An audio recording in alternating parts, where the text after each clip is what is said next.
Have you ever wondered what it's like to live and retire in Madrid, Spain? Well, I always wanted to know, and today we're going to find that answer out. We have our guest, Renato Padilla. Renato is a Bolivian entrepreneur who currently resides in Madrid. He has a passion for languages and has found a way to make money from it. In addition to being multilingual, he also has a fondness for the arts, particularly pottery and music. He played in the orchestra of his city in Bolivia and Spain for approximately 5 years. Renato was born in Japan, then moved to Bolivia, where he studied until he was 16 years old. He finished his high school education in Logroño, Spain, and in 2022, he moved to Madrid to start his own Spanish school. Unfortunately, he was scammed and the business failed. But instead of giving up, he kept trying, and now he is the principal of his own school in the center of Madrid. Renato enjoys traveling around the world and is planning to retire at the young age of 25, if everything goes according to plan. Yes, I said 25. So let me tell you a little short story. When I originally met Renato online, I kind of looked at him and said, "Are you sure that you know the topic of this conversation, of this podcast? This is where do gays retire?" And his response to me was, "Well, I'm going to retire. But I said, Renato, you're not like you're in your 60s. He goes, what do I have to wait for my 60s? Why can't I retire when I was 25? And I was like, oh my God, you have a point. So anyway, Renato, in my opinion, is brilliant. And he comes here with quite a bit of knowledge about Madrid. We're going to take it away. Renato, thank you so much for joining the podcast. And tell the audience why you chose Madrid as a city in Spain, and tell us a little bit about your background. It's so interesting. First of all, hello, Mark, and hello, the audience. I think you already said a lot about my background. I define myself as the result of globalization. My parents decided to move to Japan when they were in their 20s. They were 22, 23. And as soon as they got married, they knew that Bolivia was not for them. So they went to Japan. They didn't know the language. They didn't know anything. My mother, fortunately, spoke English because she did high school in the US. So thanks to the English she knew, they could get a job, and they did well for 20 years that they were living in Japan. And at that time, I was born there. But the more they were in Japan, the more they realized they didn't want me to be in Japan. So they sent me to live in Bolivia with my grandmother. So I grew up with my grandma and my nanny. Then my sister came, and it was the both of us while my parents were still in Japan until I was 11, 12, and then they moved back to Bolivia. Okay, so they joined you in Bolivia after those years. In that period during my childhood, I was only with my grandma, my sister, my nanny. Then they arrived to Bolivia again to be part of my life until I was 16. And at that time, I did principally school and music with the Philharmonic, the Symphonic. I played clarinet, flute. I also did some opera. So I like arts in general. Wow, you're amazing. How did you get from Bolivia, and what age? How did you get from Bolivia to Spain? So you went to school? I was 16. I was about to do my junior and senior in the American system, but in Spain it's called bachillerato, which are my last 2 years of high school education before university. So I arrived just in that point of my life. It was kinda different than what I expected because I think we tend to idealize the first world coming from Bolivia. Then I realized that we were not doing that bad in the third world because I studied in a religious school, a private religious school, so the level was kind of high for the Bolivian standard. And when I came here, I realized that it was high even in Spain. So I did the law of the minimum effort. So if I can get a 9 without studying, and I can use my time to do something more interesting, why should I aim to have a 10 out of 10? It's just 1 point of difference. I lived like that. I still live like that, and I like it. I I cannot say that it disappointed me. So, did you go to university? And no, in my case, I did something very specific. It's called Spanish as a foreign language. In the Spanish system, you can do something that is called un grado, university, and it takes about 4 years. And then you can do a master, which takes another 1 to 2 years. And that's like the minimum people expect from you to have the degree plus the master. In my case, I knew for sure that I wanted to be a Spanish teacher. I already spoke 8 languages Eight, plus, you said. 8 languages. Can you yeah, tell us? Can you tell us what languages? yeah. So I was born in Japan. I was born in Japan, and my parents spoke to me in Japanese, my tablet, fortunately, on Skype. And then when they arrived in Bolivia, we all speak Spanish, but we also have some native languages in the country. I speak only one of the three that are the most spoken. It's called Guarani. It's also the official language of Paraguay. Like 96% of Paraguay population are bilingual in this language, so it's quite an important language in South America.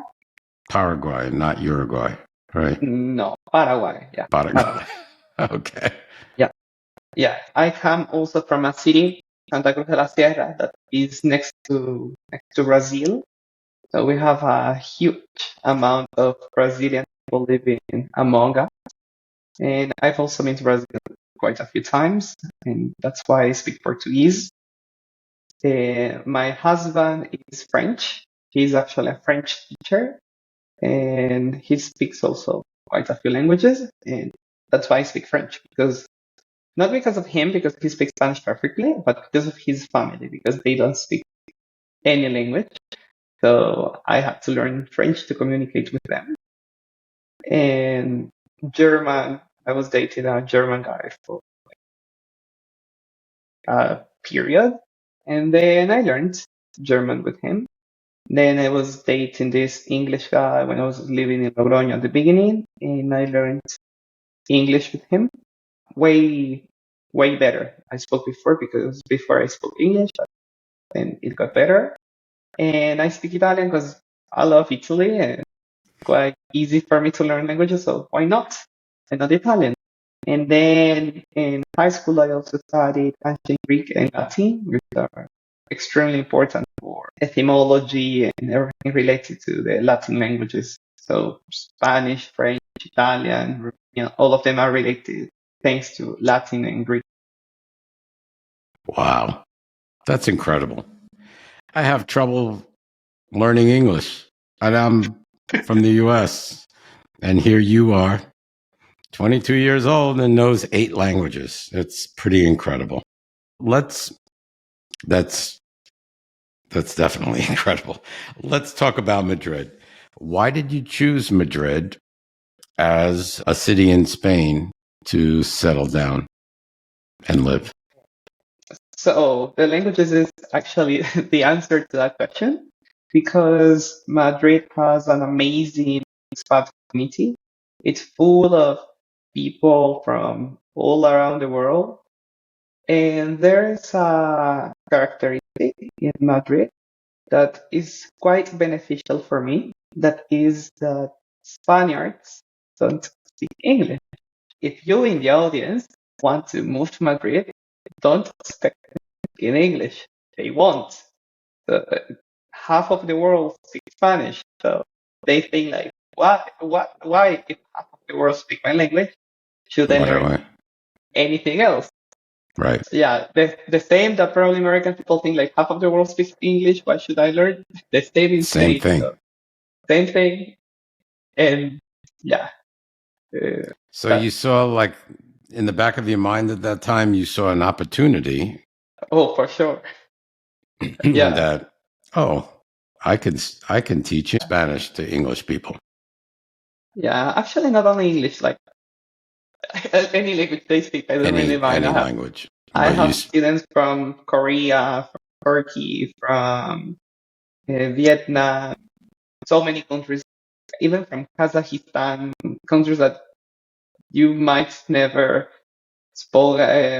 heard about, or even Turkmenistan. This kind of very few mentioned countries, like you barely hear about it.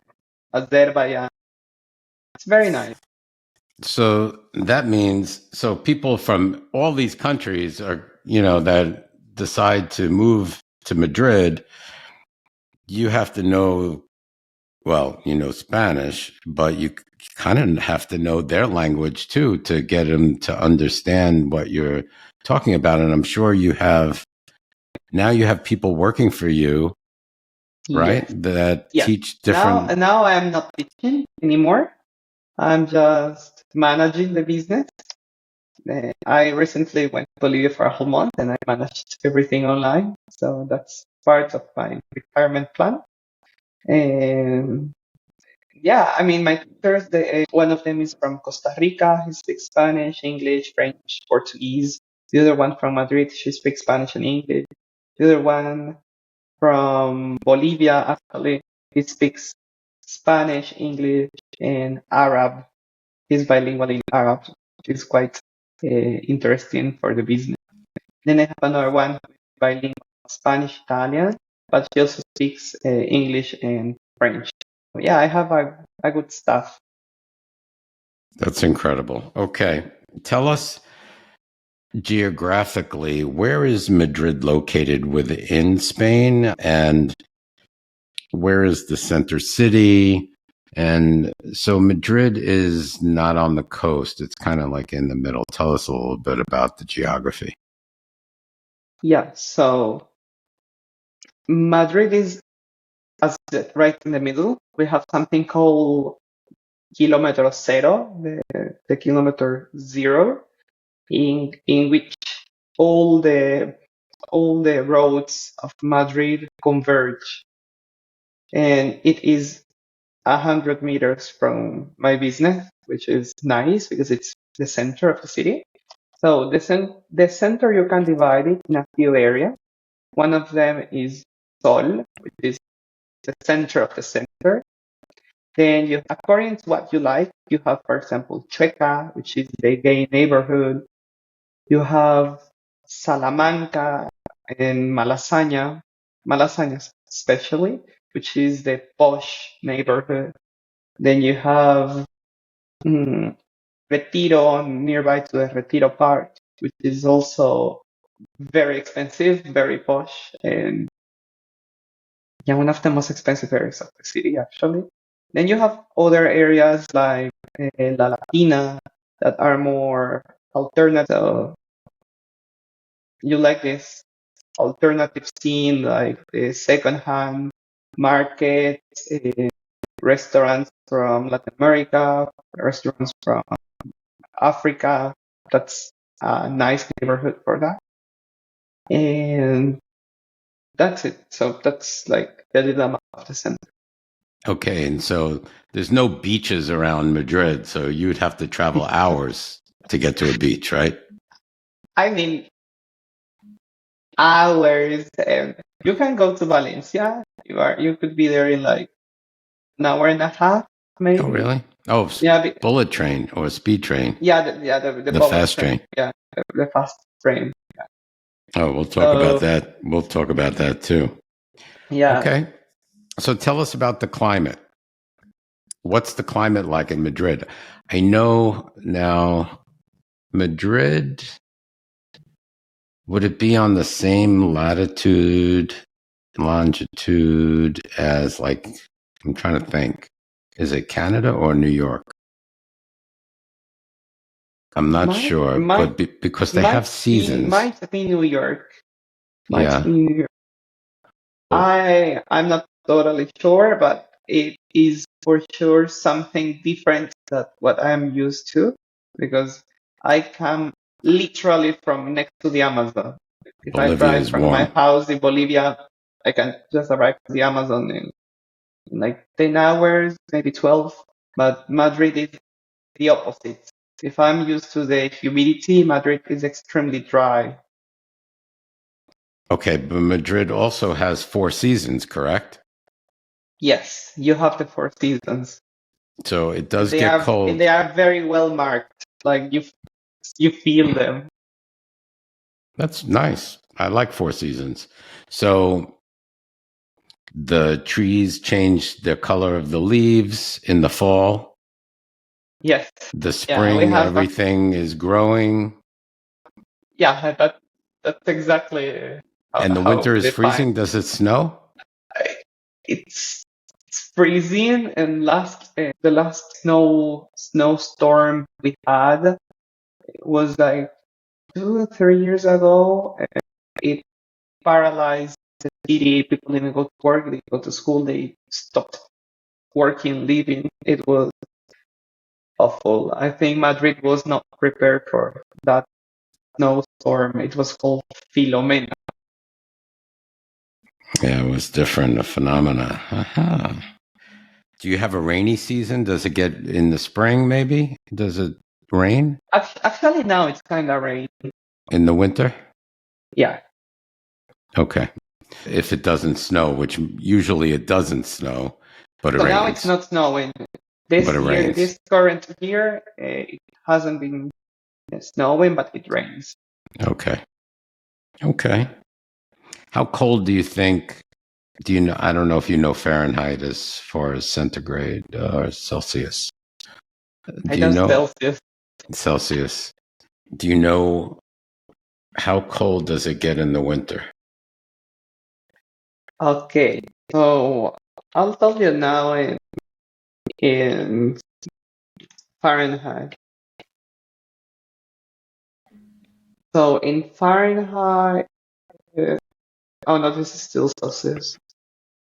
It could be -5 degrees, like the most freezing, -5, but usually it stays in 0 degrees.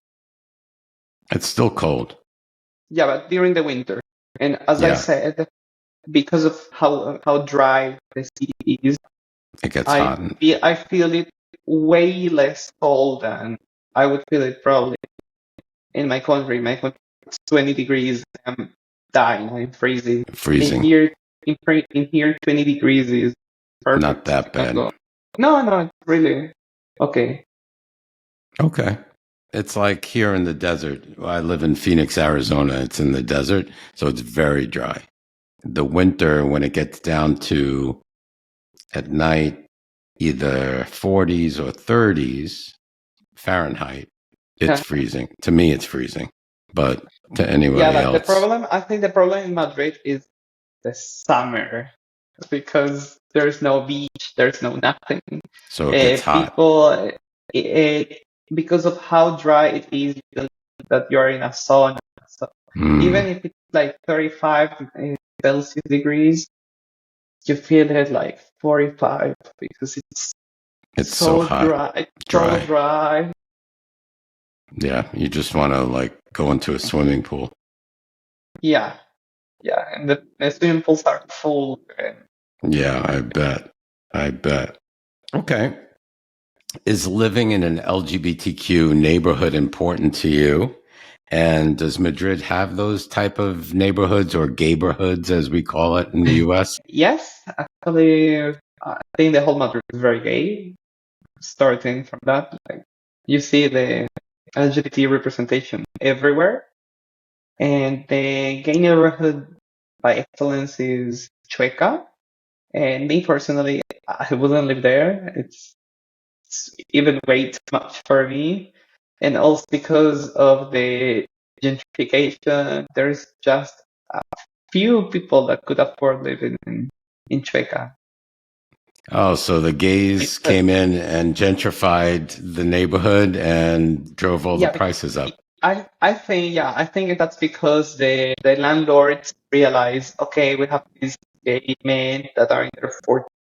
They have no children, but if they are in their 40s, it means that they are professionally well developed, so good salaries, no children because they are gay, and they have nothing better to spend their money than paying these landlords stupid quantities of money for their very old flats that are not worth what they ask for. But as people keep paying, they Right. keep rising the price. Right. Exactly. I hear you. Okay. There, the neighborhoods exist, but you wouldn't particularly like to live there. That's fine. Do they have lots of gay bars Oh, for sure. Yeah. and are there gay restaurants I don't think there's or like just gay a bars restaurant. that have The gay food? bars. Yeah. Yeah, exactly. Gay bars that there's some food. That's exactly how. Okay. And are they in usually in one area or are they spread out within Madrid all over And no, they are in Chueca. in the gay They are neighborhood? in the gay neighborhood. Okay. All right. So how easy or difficult would it be to make friends in the gay community, in the queer community? I think it depends on how extrovert you are and how well you connect with other people. In my case, I am extremely extrovert and I have lots of friends. And the gay friends I have, I didn't even know that they were gay because I'm very oblivious. I mean, we are not friends because we are gay. We are friends because we are nice people that like other nice people. In my case, especially, I don't really need or feel much contact with the gay community. I do participate in some activities and or I try to, for example, have in my space to let people know some gay flag or something like it's a LGBT friendly space. Uh-huh. So I actively, but also under the table, like I do my stuff to help the gay community in my way, in what I can do, but I don't actively go to a gay space to look for friends because it's kind of difficult because they usually are here for a period or most of them are here just for Erasmus, For visiting? exchange, visiting.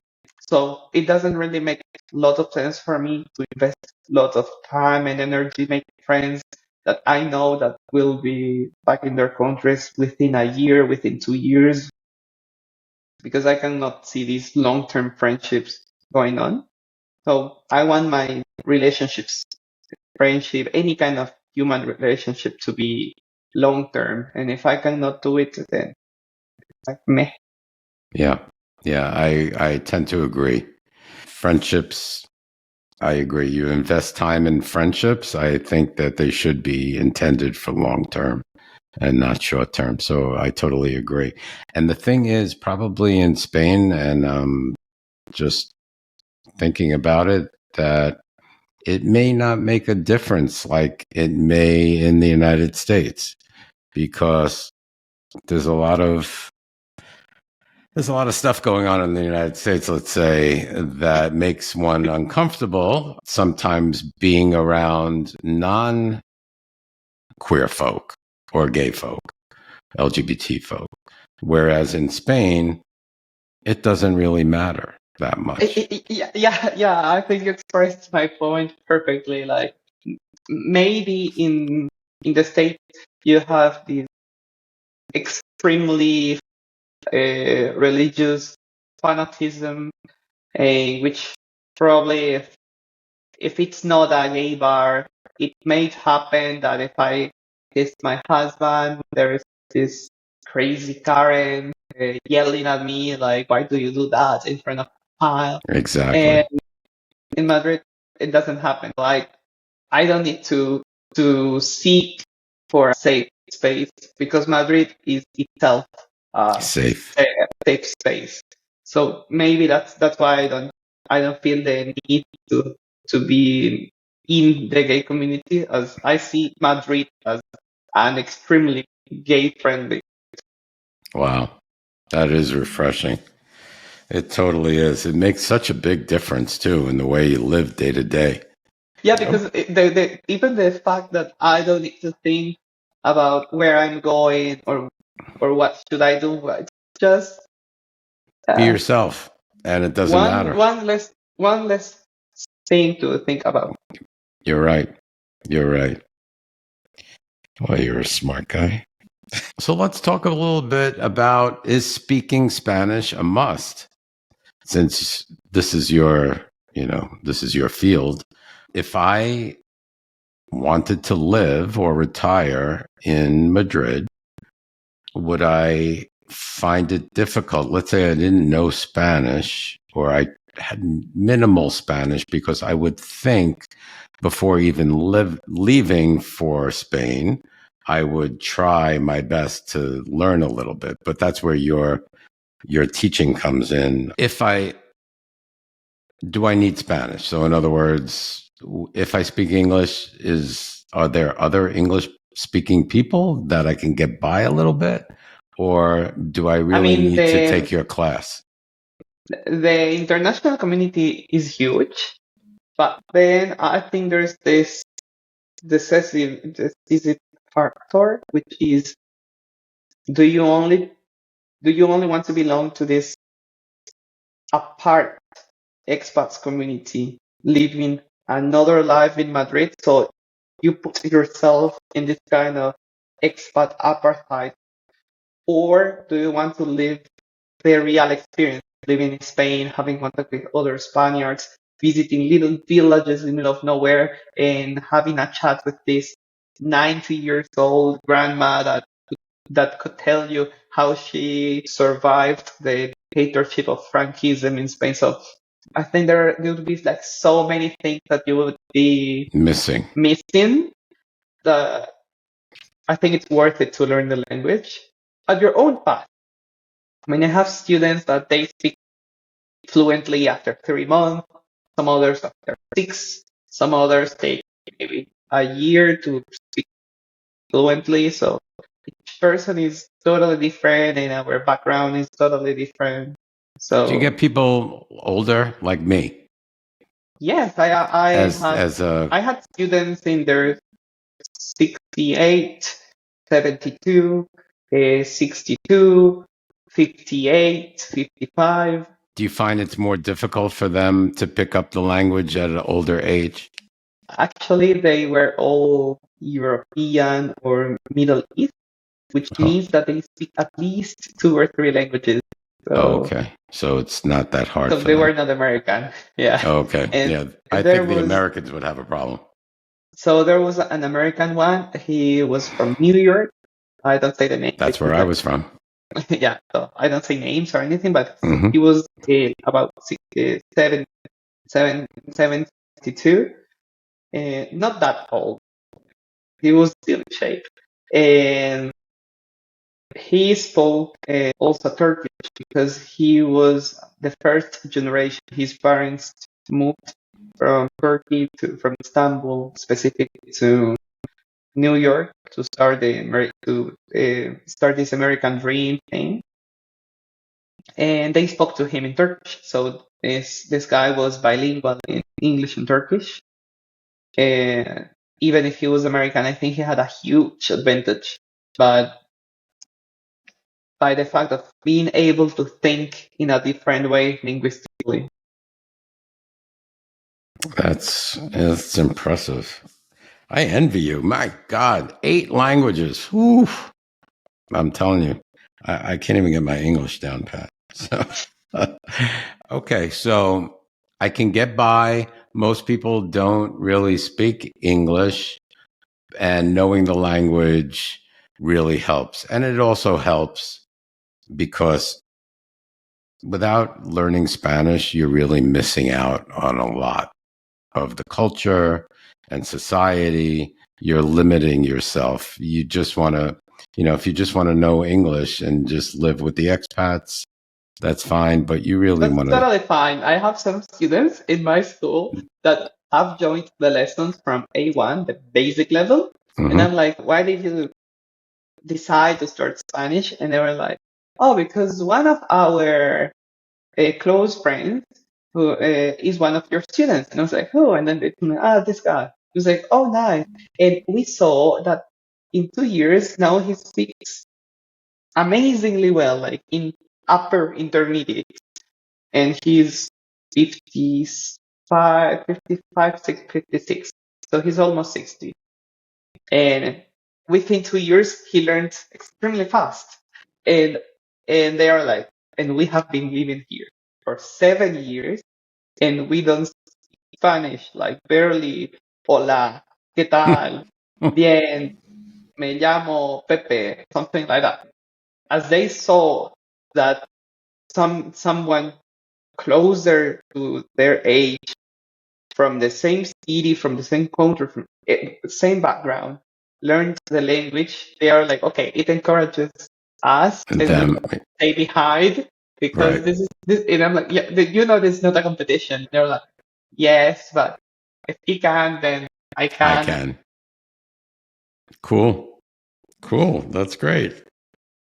So tell us, Renato, what's the local economy like? Like if people want to buy a 2 bedroom, 2 bath house or condo or something like that, what would they be paying? And what would they be paying to rent also?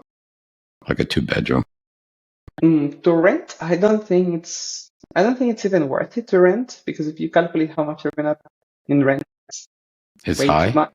It's very high. And all the prices I can give you are in the center of Madrid. A two-bedroom apartment would be around 1,800 to 2,000 Euro. each. Yeah, 2,000 euros, which is 1.10, I think, with dollar. So dollars, it would be like 2,200 dollars. And that's for 2 bedroom or 1 bedroom? Two bedroom, Two two bedroom. bedroom. Yeah, we're talking I US mean, prices. yeah, you're talking US prices in a country in which the minimum salary Right. per month is Is much lower. is 1,300. So now you need to take into account that you're speaking with people that are making 15K a year. So how do they do it? How do they live there? They I don't don't live there. know. I don't They can't know. live there. They live with their parents until they are 35, maybe 40. Yeah, it's kind of sad the way, yeah, because you know what? All the expats come in, drive the prices up, or buy, or they Yeah. buy and rent them out as Airbnbs. Yeah, actually, lots of Chinese companies are doing that right now. Yeah. They buy literally a whole building. That's why they probably will crack down on the golden visa, which allows you to purchase a property, I believe, in Spain for Half half a a million million dollars, half a million euros, dollars, euros. Okay, which euros is which is more around 550 approximately. US. Yeah. Hey, you're good at that conversion stuff. It's only adding 10%. But you're good. You're good. Okay, so that was like a rental that you gave us an idea. How about to purchase any 400,000 euro, 500? You have any idea? Two Ah, bedroom, 2 bath. I would say between 400 Oh, to 600 to buy a nice apartment. I mean, not it's like if you're coming from another continent, please don't buy a shitty hole in the middle of nowhere. You come here to get a better life, not to make it Right. worse. If you're trying to buy a nice property, I would say it would be around 400 to 600. Okay. That's that's up there too in price.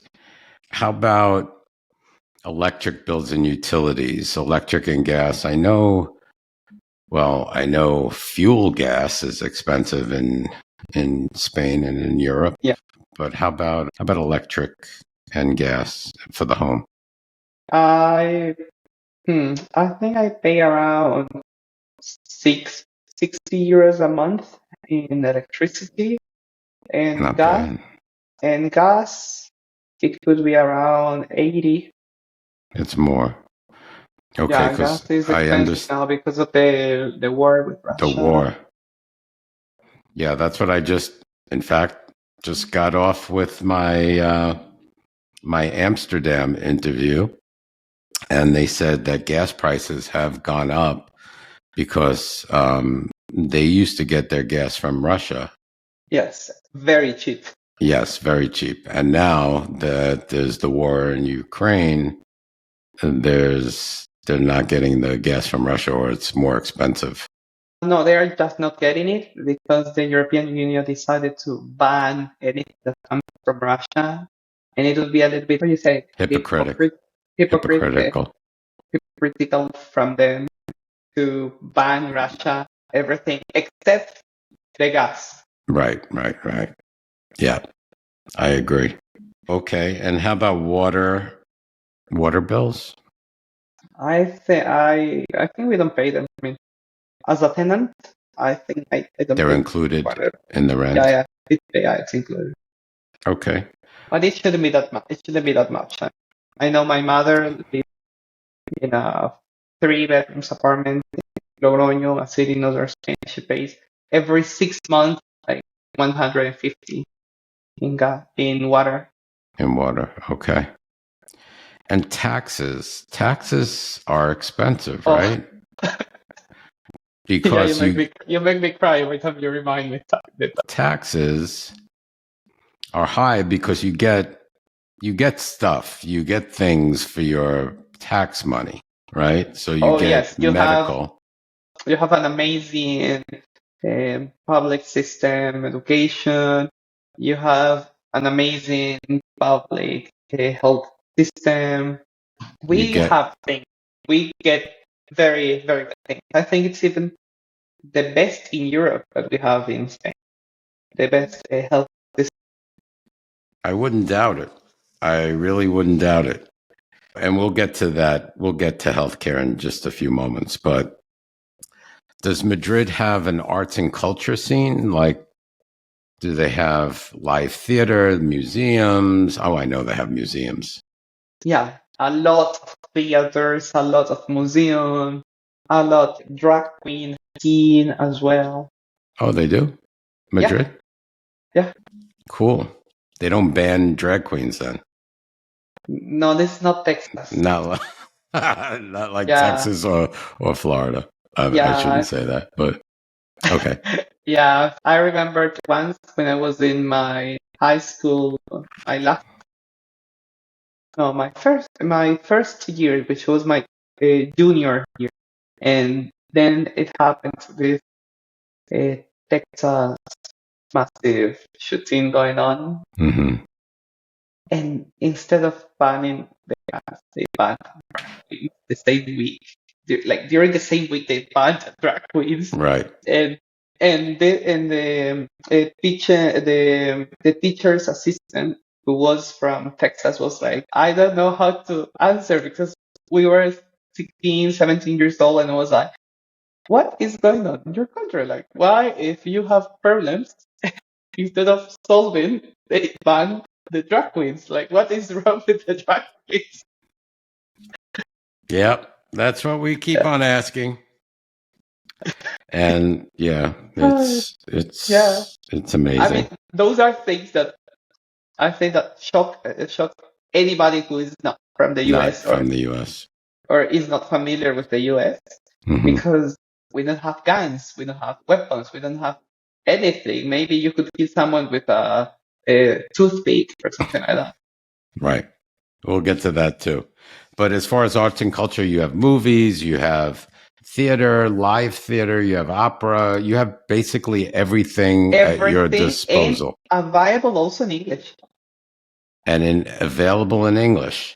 Oh, that's interesting. I So you always could go to go. a movie in Yeah, English? I go to watch. I actually every time I go to watch a movie, I watch them in original language. It doesn't matter if it's Italian, English, Russian, whatever, because they project them in the original language. There are like two cinemas that project movies in original language, Wow. and Yeah, one is 2 minutes away from my house, so it's perfect.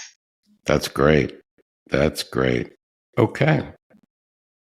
And I remember for the theaters. theaters, right now we have the Book of Mormon also in English, You have the what? musical. Oh, The Book of Book of Mormon, Mormon? the Cool. musical, also available in English.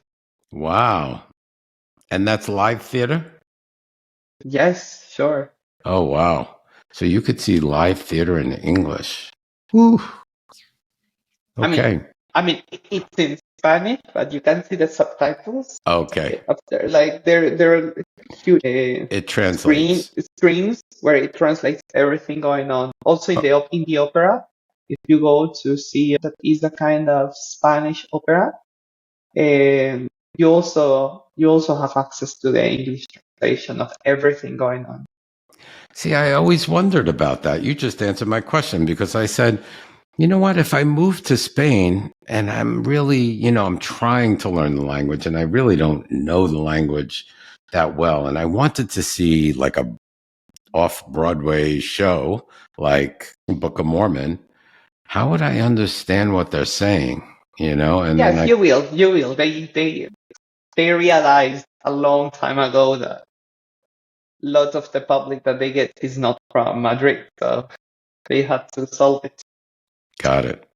So when I was in Spain in 1982, they had bullfights. Is that still something that they have? Yes, it still exists in Spain, but I think it's like the white elephant, Yeah, our white elephant, which is there. We just ignore because it. people really don't like Yeah, killing bulls, and no. yeah. We like So eating balls. I mean, they taste nice. They taste. I love it. I mean, the meat. I like it, but I try not to think about the process. right, okay, all right. So getting into food, do you like? Are you like a foodie? Are there? Yeah, I'm sure very funny. Madrid has wonderful, wonderful restaurants. Tell us a little bit about that. Can you get any type of food, any type of cuisine in Any, Madrid? literally Anything. any. Yeah, my favorite ones are the Japanese, the Italian, the French cuisine, and also there's a lot of Ethiopian, like not only Ethiopian, but from lots of different Africa. Senegal, Zimbabwe, a lot of Moroccan restaurants. There are two really good and authentic Turkish restaurants. There's also a Korean one. I don't really like the Korean style, but I have been to them. They are authentic.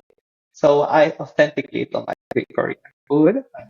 It's real, which How it's about better. Spanish food? I remember when I was in Madrid. I remember, and it's so long ago. 1982 is a long You time. probably went to Restaurante El Botín. I don't remember where I went, but I remember walking through like old Madrid, and like there were cobblestone streets, and we were just walking to a restaurant. Now, at that time, uh, Franco was still, oh no, Franco just got out of power. Franco So, never got out of power. He died. right. Okay.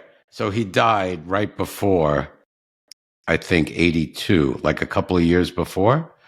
And if, He died in the 75. okay. So when I went in 82, there was still some sort of unrest in Spain because I remember walking through old Madrid and there were like army with green beret Yeah. hat with their machine guns Oh, at yeah. You came to Spain. the You door came entrance while when we it were was not passing. LGBT friendly. Right, I don't think so. I don't think it was LGBT friendly anywhere. I didn't even know if I was LGBT or if I was gay back then.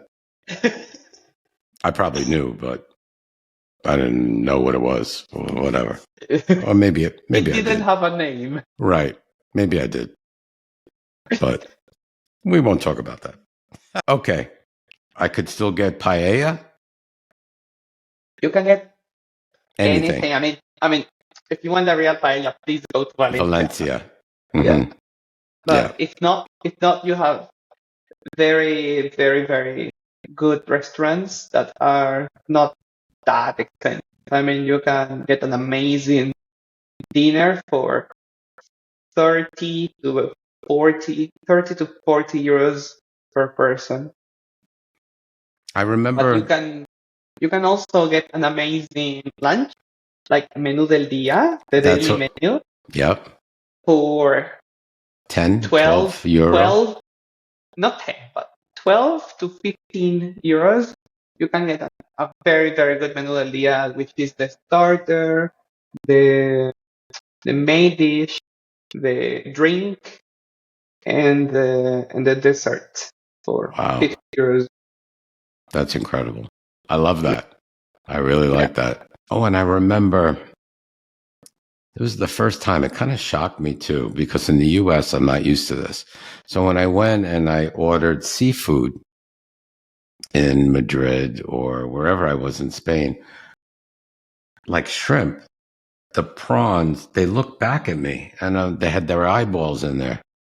They still had the full Oh, fish. wait. It's not normal to have the full fish? Oh no, in the US, you don't see like a shrimp, you Yeah. don't see eyeballs on the shrimp. Oh, that's weird. I'm so used to eat it like that I That's what I said when I went to Spain. I was like, they're looking at me. Why are they staring at me and they're dead? because they are judging you. Yeah, they're judging me. And I'm like, You oh, killed me I don't want to eat you. and you still eat it. And I still ate them because And still delicious. it was delicious. It was. It was. I loved it. Yeah, I remember the seafood in Spain was just really, really, really good. And now Really, they have really tapas. good. I don't even think tapas was invented back then when I was there. Maybe they were invented. Let's see. I'm gonna go I don't check. think so. I think that became a new thing. I don't know when that happened, in the 90s or 2000s maybe. But tapas is very, I don't know if is Okay, it common in Madrid as well as in the so it Casa de, seems like to be Malaga? okay. So it seems to be that the tapas exist in Spain since the 13th century. Oh, okay. So it didn't come to the US for a while. Yes, Wasn't it didn't. popular in Yeah, the yeah, yeah. US. Probably it didn't go to the US. And then That's we copied you, or somebody went to Spain and said, "Oh my God, this is really good. Maybe we can sell this in the US.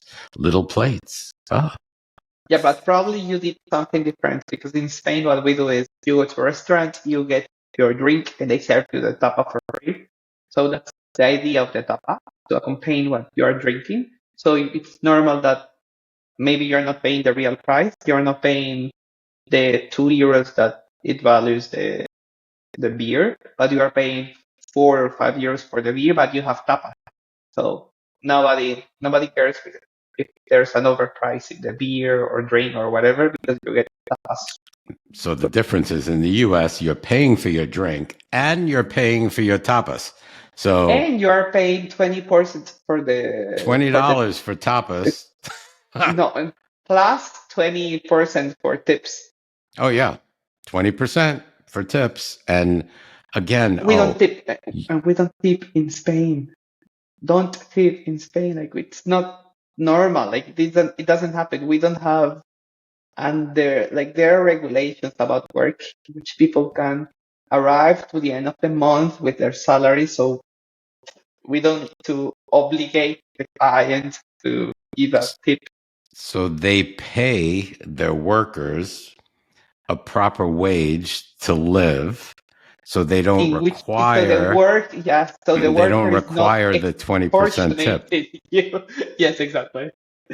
And another thing, tell me about, so let's say I'm sitting at a restaurant in Madrid and I'm finished and I'm waiting and waiting and waiting for my bill, for my Oh check. yeah, Do you it will have, never they will come. never come over No, you need unless to you ask. ask? You need to ask la cuenta, por favor, because it is extremely impolite to just give you the bill because it means that they are kicking you out of the restaurant. And what kind of bastard would kick you out of our restaurants? In Like the I cannot even. US, they do that all the time.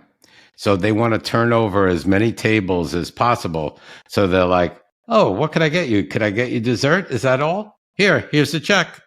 Bye bye. It's different in the US. What? In So the in Spain, when US, you do the reservation of the table, yes. it takes me around 15 to 20 minutes to, and it's extremely quickly. Maybe 30 minutes. I take as much as possible. But when you reserve on the restaurant, on the website, the fork. You know Yeah, what?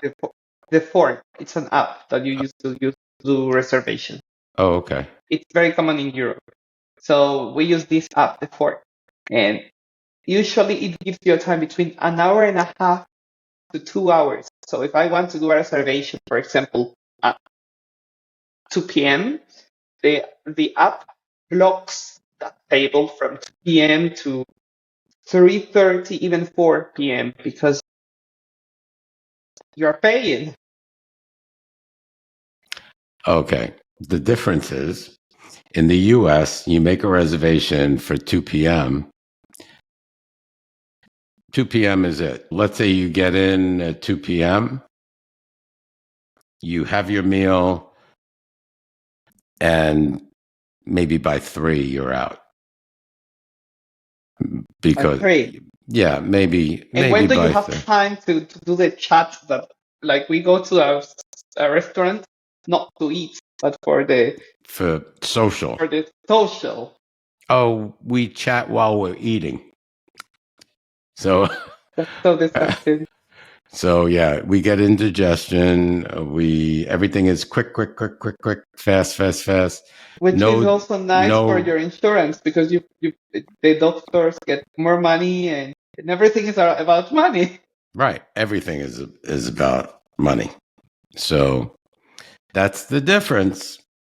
So I Wow. like to highlight Yeah. that stuff because it's so interesting. I love the way the Europeans do things.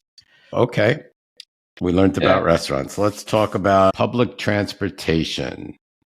I know in Spain, they have local trains, they have high speed bullet Yeah. trains that go to different cities. In fact, when I was going to Malaga, was going to fly into Madrid and then take a fast train. I forget, directly to Malaga. I think they have one, either that or Valencia. I was going to go to Valencia too, and they have a train from Madrid to anywhere. Yes, that's how it works basically. Because of our location in the map, you can go from Madrid to anywhere. That's extremely easy to arrive anywhere. And And I if know I forgot the name of the station. There is a specific Atocha. Atocha. Yes. That was it. Because Yeah. I looked it up, I Googled it. I said, how could I get from the airport to Malaga? And they said, Atocha train goes Yeah. That's where you got to go Yeah. It's good news. If you are over 65, the public transportation is for free. for Uh, free. but when I say the public transportation, I mean only in Local. the local transportation, which is still Right. a lot, and it works amazingly well. But maybe you don't even need it because we do everything Foot. by foot. You Yeah, could walk. That's another you thing can I walk. wanted to talk about. Yeah. Everything is walkable, right? Yes. So you could walk to the market and buy food.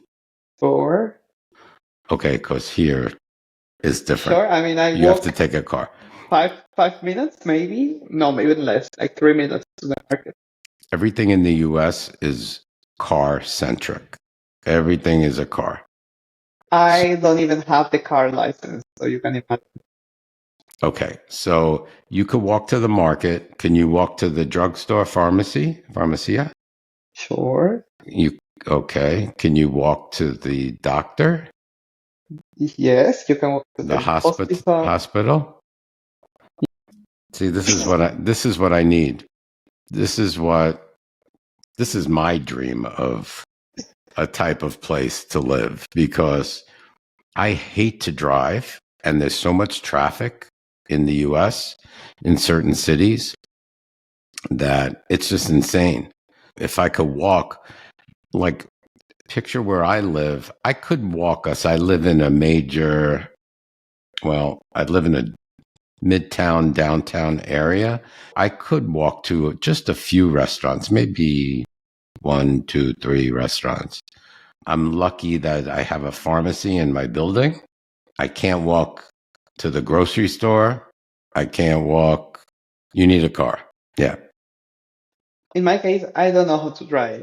I don't have a drive license. I would be very fucked up in the US. Okay. You could walk to almost everything Yes. in Madrid, and for the things that you can't walk, you take the subway or you take the metro. I mean, you can walk for everything. You just take the metro if you want to take that specific restaurant that you like that is Right. extremely It's far off. far. But it's your choice to go to the restaurant because in your neighborhood you have maybe 30, Wow. 50 restaurants. So you are just going to another neighborhood by public transportation because you want that one. Wow. Do they have Uber? Yes, and it's extremely cheap. Uber is cheap. Yes, we pay like €7. Oh, wow. Wow, Yeah. that's great. And you have the rest. Okay. Is there a lot of traffic? Like with the people that do drive, is there a lot of traffic in Madrid? Yes, it's not a city that has been built for cars. By the way, I have just double checked. In Spain, restaurants, we have nine, let's say 10,000 restaurants in Madrid. And we In have, Madrid alone? in Madrid alone, we have 10,000 restaurants and Holy, 15,000 bars. holy moly. That's crazy. That's like five on every block. Actually, Madrid has a bar per each 211 inhabitants. Wow. That's a that's an amazing amount of bars. Wow. And okay. Yeah, And yeah. you have So buses as well as trains? buses, train, metro. Uh, yeah, we have. Airport. How close is the airport to where you live? I mean, if I am in a rush, I pick an Uber, and the Uber is gonna charge me around 18 to 20 euros, and it will take during the night because if I take an Uber to go to the airport, it's because it's Uh-huh. very maybe 2 3 a.m. and it would take around 17 to 18 minutes. Wow. maximum 20 minutes. And if it's during the day, then yes, it could take like 30 minutes. So, how far is like the Atocha State train station to you? It's 20 minutes walking from my house. Okay. Okay. That And if is. you take, for example, Sol, like which is the central point Uh-huh. to Atocha, it will take you probably 20 to 25 minutes to be there in Atocha. Wow, that's great. If you work, is it important to live by your work or does it matter? Because there's so much train, there's so many different options for transportation. I mean, me personally, I live 5 minutes walking from my place of work. It's convenient. Uh, if you can avoid leaving an hour by metro from Mm, your place of work, then it's better. yeah, I think that it's better to saves. use because it's an hour going, an hour back. It's 2 hours that you're wasting every day. Hmm. So if you can live nearby your place of work, that's ideal. But if not, it's very easy to arrive from one point to another. To another. Great. All right, let's get into the crime. So, Madrid is a big city, and all big cities have some sort of crime. Will I feel safe if I lived in Madrid? As far as I'm comparing to a city in the United States, such as Phoenix, where I live. So here in Phoenix, we allow guns, of course, and it's. I know you're going to say why, and I don't even want to get into it because I don't have that. I mean, I have the answer, but do I agree with it? No. But anyway, so I know that guns are not allowed in the EU. Well, most parts of the EU, but in Spain, they're not allowed. Would I feel safe living in Spain? I know, I guess there's crime of opportunity. Pickpockets. Hmm. I mean, it's quite common if you Hmm. are in the metro station, which is, by the way, they are amazing metro stations. As We have pickpockets are? they are beautiful metro stations. Yeah, and the Oh, pickpockets are there. And but I think in Barcelona the pickpockets are more a problem than in Madrid. I think that all my friends suffered the pickpocket in Madrid, not me. In my case, personally, I forgot my wallet with my credit card, my debit card, my DSA green card with my permission to live in Spain with my European green card. So right. everything. I left it in the metro. I forgot it. It was midnight. Oh, And someone reported that and they called me. They directly called me like, hey, by the way, here's your stuff. Could you come by the police station because someone has come with all your stuff. So please come. did they take your money, your cash? I don't have cash. I Okay. never have cash. I mean, I don't. It's If I very need rare. cash, if Now, I need cash, I withdraw. is that a common thing that somebody might turn it in if you lost it, or No, I think it's not common, right? I think no, I think it's the common thing to Oh, return it. really? Yes. Oh, yeah. In the United States, you lose your wallet, you could forget it. You're calling all your banks, stop my debit card, stop my credit card. You're calling your the MVD for the driver's license. You have to replace everything. Yeah. So no, it's rare. Nobody reports. No shootings, no mass shootings because guns are illegal. I mean, they could knock you to steal your wallet, but it's like it's just your wallet. If you know that you are one person against three, just to them, whatever. I remember seeing a YouTube. There's a guy that does YouTubes that he was from New Zealand and his wife is from Spain and they live there. And I remember he was in a tapas bar or in a bar and he left his camera in a bag with all of his stuff and just put it down on the bar. And in a snap second, somebody took it and stole it. And it was like over $1,000 worth or 1,000 euros worth I mean, of please stuff. don't leave your stuff that looks like 1,000 euros on the table that with a cartel with a little sign that says, "Please Steal steal me. me." I mean, don't be Right. silly or innocent, or I don't know how to describe it. It's like, just if you don't expose yourself, nothing's gonna happen. Just don't expose yourself. Right. Right. Gotcha. Okay. So, and pretty much I'll feel safe going out walking my dog if I had to in the middle of the For night. sure, for Really? sure. Yeah, I go Okay. out at 2 or 3 a.m. Like I go to party and I go back to my place alone at 4 or 5 in the morning And you feel alone. safe? Sure. Well, that's different than here because I mean, I you're can like, always scream. If something is happening, I can always scream.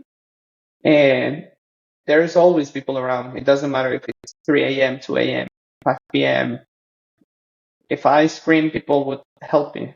So, and how about women? Like women feel safe too, right? Walking at yes, night? yes. It's interesting. Very interesting. It's different. So we have a different mentality as far as that's concerned. And supposedly you were a colony of the UK, so you are meant to be as European as we are. Yeah, I don't know what went wrong. The money. It's Everybody's definitely money meant to hungry. happen. Okay. Tell us a little bit about healthcare. Do you think there are enough doctors to accommodate the population in Madrid? For doctors, is a long wait for doctors? I have a private insurance, so in my case, I I just need to call the doctor literally on like this on a video call. I see the doctor, he sees me. I don't even need to go to the center. And if he sees that it's not as easy as, I don't know, a receipt with antibiotics, something, or just get this medicine and you'll be fine. If it's something more serious, then he would be like, okay, so come to the emergency and maybe take like 2 to 3 hours waiting, or maybe it could take 30 minutes. It depends. Or for example, if I need a specialist, Mm-hmm. uh, probably I don't get it today, but I can get it tomorrow or next week, the latest. And that's private insurance. Private insurance. And if you So, want the public insurance, mhm. it depends. Father, he got a stroke. He was in intensive care for 31 days, and we paid 9 euros because there was one medicine that wasn't totally covered. So it was covered like 95% of the medicine. So we had to pay 9 euros because it was full covered, and that's it. So probably in the US, I would have paid something like 10,000 a day or something like that. So I had to sell my soul and some kidney. You're right. It's sad that people could go bankrupt because of healthcare here in the U.S. Okay, so for expats, in order to get a visa, you need private healthcare for at least a year. Am I correct? Yes, for at least a year. Yeah. Okay, and then after a year, I'm entitled to go on to the public system, which since I have not paid into the public system, I have to pay depending upon how old I am. So if I'm over 60, 65 or 60, can't remember. I think I pay double in Spain. I pay like 170 euro a month, if I'm not mistaken, per person for the public. Approximately. Approximately. For the public. And private could be anything. But Yes, private, because they it don't. depends a lot on your condition. I mean, it's not the same if you are a higher risk patient that if So what I But understand though, the private, they don't accept pre-existing conditions, that's correct. which is an issue. But let's Yes, say that's I have correct. a pre-existing condition with my heart. I can't get private coverage, You will or have I to have to pay out of pocket. pay out of pocket. I mean, they won't let you die, but if it is a Nice. pre-existing condition, you will pay. Even if I go to a public hospital? No, not the public. Okay, No, so let's the say, public is public. all right. So let's say it's my first year and I don't have public insurance, or I don't have public health care yet. I only have private. I have a heart attack. So they rush me to a hospital. Is there public and private hospitals? No, there are public Public. hospitals and in private hospitals. You have both of them. Oh, there's two different kind of Yeah, you have hospitals? the private one and the public. Oh. So if So, I so if so I had probably they are very human here. If you are suffering a heart attack, nobody would even think about taking you to the private hospital. I mean, the first thing we would do is call the ambulance, which is for free. We would call the ambulance and say, there is a man suffering a heart attack in the bar, so please come. It would arrive within 2 minutes. Yeah, and then they take you to the how does it go? public Can you to the do that again? public. Yeah. So they would take you to the public hospital, and I don't even know if you will have to pay anything. I mean, I should double check. And then, I probably not, or something minimal, because healthcare is a right in Spain. It's not a privilege. Is that right? yeah, it's a right, not a privilege, which I think is the rule. I mean, I don't see anything about anything about paying for the thing that Probably. you're. I would think you're right. I don't think if it was that kind of an emergency, I think they would rush me to a public hospital and just do what they have to do. And Yeah, then I say, okay, how much do I owe you? And they're like, what is that? Oh, what? Oh, you don't know anything. Or $2 for whatever. I don't know. That's what I'm thinking. I don't know if I'm right. yeah, yeah. I mean, it just seems it just I hear like so weird that they would even try to ask for money. It's like you just survived a heart attack. What else do you need? Another heart attack? Right. From the seeing a bill. Do they have state of the art hospitals in Madrid? I would think so, right? Do they have what? Like state of the art hospitals, like high tech hospitals, really up to date. This is Europe for sure. Okay. Okay. So they wouldn't have to ship me back to the US. They could do whatever they They could need. do in Madrid. Yes. Okay. Yeah. Also for some expats that it could be that even in the LGBT community that some of them are their 60s, but they have their children because before they were married to a woman and then they rediscovered themselves when they were in their 50s. It happens. Mm-hmm. If they want to come here with their children or anything, if you want to do university, how much do you think it costs the whole 4 years of your career? Let's say, for example, me, I want to study modern languages, which is 4 years degree. How much do you think I would pay yearly for that university? 30,000 euro. 1,050. Oh, So my whole degree would cost me 4,000. it's amazing. And here in the US, it's so different that people can't afford to pay back their loans, their student loans. So that's Yeah. another big thing here. because they have tremendous amounts of student loans, 50, 60, $70,000. So, and that's right before they even get a job. They're graduating university and they have this big bill, over their heads. And So, we have a very good education quality and everything. I just don't see why we should pay more than that. all right. I like it. I like it a lot. Okay. What do you wish that you don't have in Madrid that you might have had elsewhere? Do you miss anything like that you had in Bolivia or in Japan that I you mean, don't have I mean, in I Madrid? miss my family and my friends from my whole life that are Uh-huh. in Bolivia. So I Uh-huh. just came back from Bolivia, and it was refreshing for me to see all this family, all these friends that I grew up with.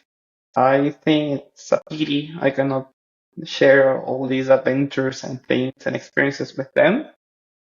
But I think it's part of being an expat. Such a shame. We are not Hannah Montana and get the best of both worlds. Right. How far is Bolivia from Madrid? Like in Not hours? not not that far. It's 12 hours away, Not too bad. Because it would take, and there's direct flight from Madrid to my city. Direct. okay, because from the west coast of the United States to Europe to like Madrid, it'd probably be with connections and everything, 17 hours. Oh, but you need connections. Yeah. Where I am. Okay, so So we yeah, have that to connect somewhere. Unless if I was on the East Coast at New York where I used to live, I could go probably nonstop to yeah. Madrid, but not from where I am in Phoenix. Have to stop somewhere in the country in either mid or on the East Coast. Okay, because Madrid is very well connected. So if I want to go Madrid, Brazil, Madrid, Bolivia, Madrid, mm, Peru, Madrid, Chile, direct flights, non-stop flights. So I shouldn't even need to worry about connecting. Nice. Nice. Okay, so do you, besides family, you don't miss anything? I have everything here. So I You have a mean, I point. can. I mean, whatever I miss, I'm sure it's here. It's In here. here. You have a good point, Renato. All right. So let's also, do you know how to obtain a visa? Sure. What kind? Okay. Many kind of visa. Let's talk, since our audience are probably more retirement visa, Non-lucrative, I guess. non-lucrative visa. Yes. And can you tell us briefly what the rules are there and how do I get one? Yeah. So you need to show that you have money in your bank account, a certain amount of money that is different every year, but it totally depends. I mean, the information is public. You can check it on the internet. But let's say that you are coming with your partner, so maybe you will need to show 30, 30 to 40K for both of you to prove that you can live without depending on the Spanish state, because the only thing that they don't want is you to ask for money to the Spanish state, nothing else. So Right. you You don't come want to be a here, burden. yes. So if you come here with your money, you're paying private insurance, and you do you. So it's totally fine. They will give you the visa easily, really easy actually for the American people to get visa to come to Spain. They just need to they just need to follow the right steps to Spain. Which is usually the consulate within the United States. That's where you start from Yes, yes. You go to first. the consulate, you ask what are the requirements, you get all the requirements together, you present your dossier, and then it starts the procedure. So let's say My husband has a pension. I'm going to be collecting Social Security. I'm still working right now, but let's say I stop working and I collect Social Security. So I have that income. Plus I have savings and retirement savings. Saving. Would that be That's more than enough. okay? That's more than an average Spanish person has. So Okay. Because my Social Security, again, we've been paying since I was started working when I was 17 years old, and now I am 66. So I've been paying into the Social Security system in the United States all these years. So now when it's time to collect Social Security, I should have a decent amount per month, you know. yeah, I mean, So, take into account that people make 1,200, 1,300 a month in here. So you can, if you can get, let's say, 2,000 per person, you can live a good life in Spain. So oh, if you as a couple make 4,000, 4 to 5,000 monthly, you are gonna have a very good life. just trying to think in my head. And monthly between both. So It means 60K per yearly per how both. how much? 60K per year. 60K per year for both. And I Yeah, think if you're married, for having it's a not very good double. life. It's not really double, but what they ask No, for the visa. I mean, it's not double, but I'm saying like a very high amount. Like Oh, that's pretty good. you are not gonna spend that much. Imagine your rent is 1.5. If it's only the two of you, you can get 1.5 place. You spend, let's say, 1,000 restaurants because you're really a food in everything. That's 2.5. If you want to travel around Europe once a month because you're not gonna do it every week, you spend on that month trip other 1,000, like an amazing trip, hotel and flight tickets. Because for flight tickets, I do travel like every 2 weeks, sometimes every week, and I pay like 50 euros going and back. Madrid, Rome, Madrid, Wow, Paris, Madrid, Frankfurt in Germany, Madrid, Lisbon for 30 euros going and back. that's great. So that quantity of money is so much that you wouldn't even know how to spend it in Spain. That's great. Yeah, cost of living, it's pretty good. Okay, and I know briefly I don't know if you know this, but different parts of Spain have, well, I know you know that each part of Spain is its own autonomous region, Yeah, and it's each very similar to the federal laws that you have. so each autonomous region might have their own rules and laws. So when it comes to taxes or wealth tax, some autonomous regions may charge you wealth tax, some autonomous regions may not. Yes. Okay. And the same thing goes with inheritance tax. So people have to be aware that different parts of Spain have different rules as far as inheritance tax. So definitely speak to a lawyer about that as well. Yeah, because there are so many regions that, I mean, it doesn't make any sense that I give any information because No, because it's whatever like I say is only valid for Madrid nowadays. It may change in 6 months. right. And isn't there, I don't know if there's like 32 autonomous regions. I'm not sure how Yeah, many. Something like, there's a lot of them. yeah. All right. So living there for many years in Spain, I should say, are there any cons of living there? Such as, How about bureaucracy? We haven't spoken about that. mm, Like Spanish I mean, as I speak bureaucracy. Spanish, it's not that bad. That's true. You have an advantage. You have a big So, and, advantage. and when my friends and students they need my help, I just go with them and translate, or they just call me when they are with the officer I just translate. So I don't really, I mean, cannot really for a non-Spanish speaker expats or how they feel about that. But in my case, it's not that difficult. I just go and solve it, and everything is easy.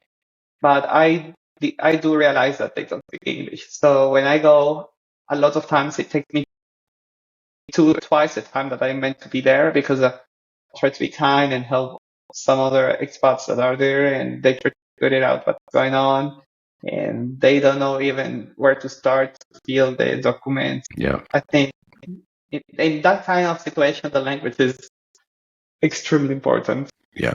Yeah. Because there's so much bureaucracy. And I hear stories where you can go to the office to get a document and then they say, oh, you need this. So you come back with that, what they asked for, and then they're And they like, ask you for another thing. first another document. And that Yeah. keeps on happening a lot. Very common. Very common. And yeah, frustrating, especially for people in the US. Oh my God. We have no patience for anything. Then if you come to Spain, you need to learn patience. Yes, I know that.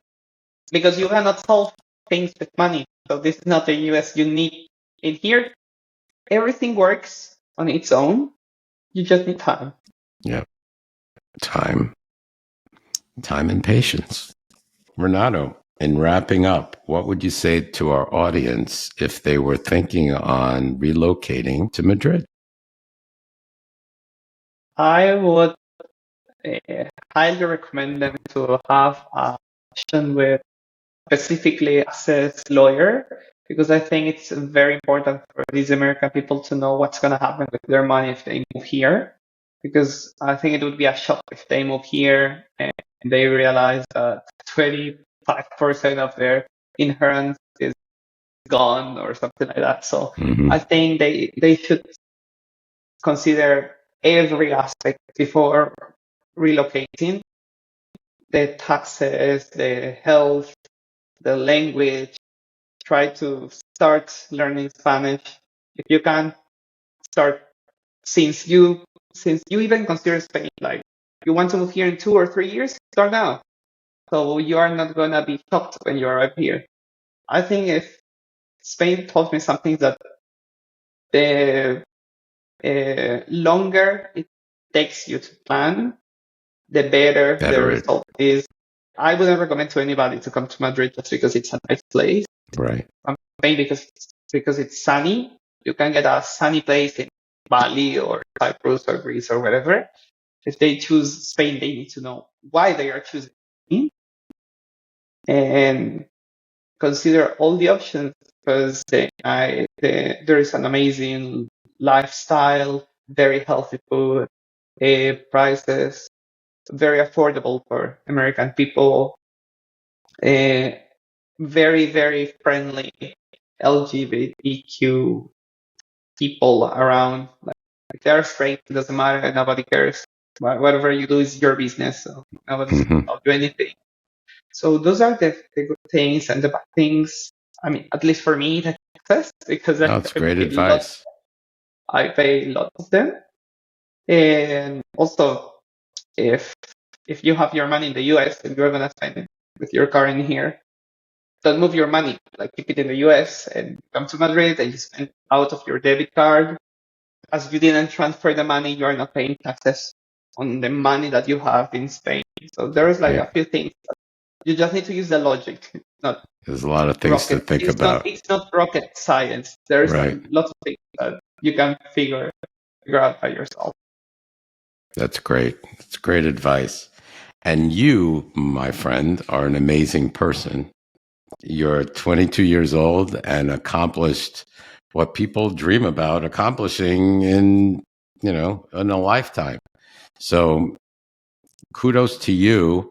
And I hope your dreams and goals come true and you're able to retire at 25 like you plan.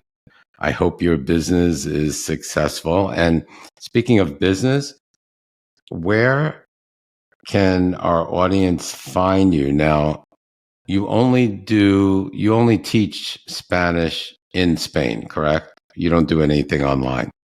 We do online. We have lots of our students that we have never met in person. Oh, so Yeah, where could our audience find you? What's your website? it's www.spanish360.es. España. www. Yes. Yeah, Okay. So you said Spanish 360? Spanish360.es. ES. EES. Right, Yeah, España. yeah. Cool. Great. Well, we're going to take a look at your website. And You? yeah, I hope our people that are our audience that are intending to move to not only Madrid, but all parts of Spain. I mean, the internet has no borders, Oh, you know. sure. Yeah. Speak to Renato.